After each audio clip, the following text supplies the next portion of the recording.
প্রধান উপদেষ্টার সাথে সিইসির সাক্ষাতে কি বিষয়ে আলোচনা হয়েছে তা সরকার বা ইসি না জানানোয় তৈরি হয়েছে কৌতূহল। ওই সাক্ষাৎকারের বিষয়বস্তু প্রকাশের দাবি তুলেছে বিএনপি। নির্বাচন কমিশন বলছে সৌজন্য সাক্ষাতে ভোট নিয়ে কথা হয়ে থাকতে পারে। এদিকে ঐকমত্য কমিশনের সদস্য ডক্টর বদিউল আলম মজুমদার বলেছেন, নানা দিক বিবেচনায় বৈঠকটির গুরুত্ব রয়েছে।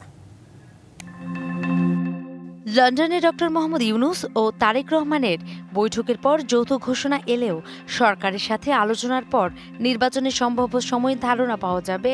সিইসির এমন বক্তব্যের 12 দিনের মাথায় গেল বৃহস্পতিবার সরকার প্রধানের সাথে সাক্ষাৎ করেন প্রধান নির্বাচন কমিশনার।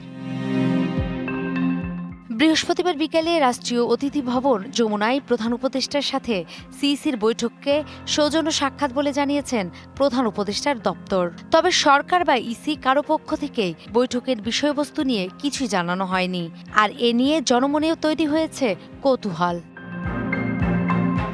এমন পরিস্থিতিতে শুক্রবার এই সাক্ষাতের বিষয়বস্তু প্রকাশের দাবি জানান বিএনপি স্থায়ী কমিটির সদস্য সালাউদ্দিন আহমেদ।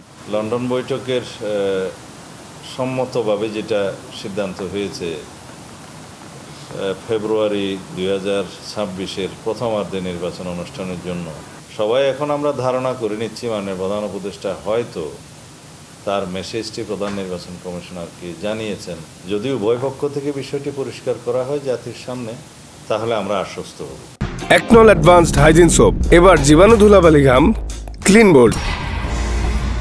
এ বিষয়ে জানতে চাইলে নির্বাচন কমিশনার আব্দুর রহমানেল বলেন, সরকার প্রধান ও সিইসির সৌজন্য সাক্ষাতে নির্বাচনের বিষয়ে কথা হয়ে থাকতেই পারে।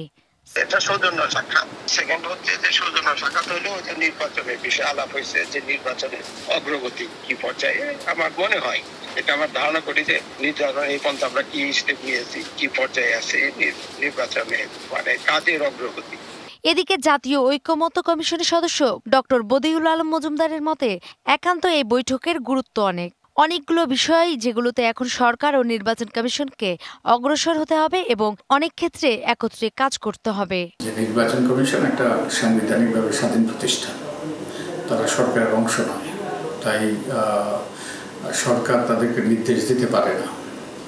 যদিও কিছু ক্ষেত্রে তাদেরকে অনুরোধ করতে পারে, যেমন স্থানীয় সরকার নির্বাচনের দায়িত্ব সরকারের উপরে, স্থানীয় সরকার মন্ত্রণালয়ের উপরে, সে ব্যাপারে তারা নির্বাচন কমিশনকে অনুরোধ করতে পারে। গেল 6 জুন জাতির উদ্দেশ্যে দেওয়া ভাষণে আগামী এপ্রিলের প্রথমার্ধে যে কোনো দিন নির্বাচন হতে পারে বলে আভাস দেন প্রধান উপদেষ্টা।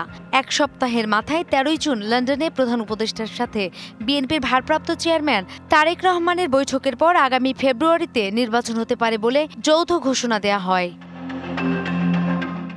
নূপুর মাহমুদ, ডিবিসি নিউজ, ঢাকা।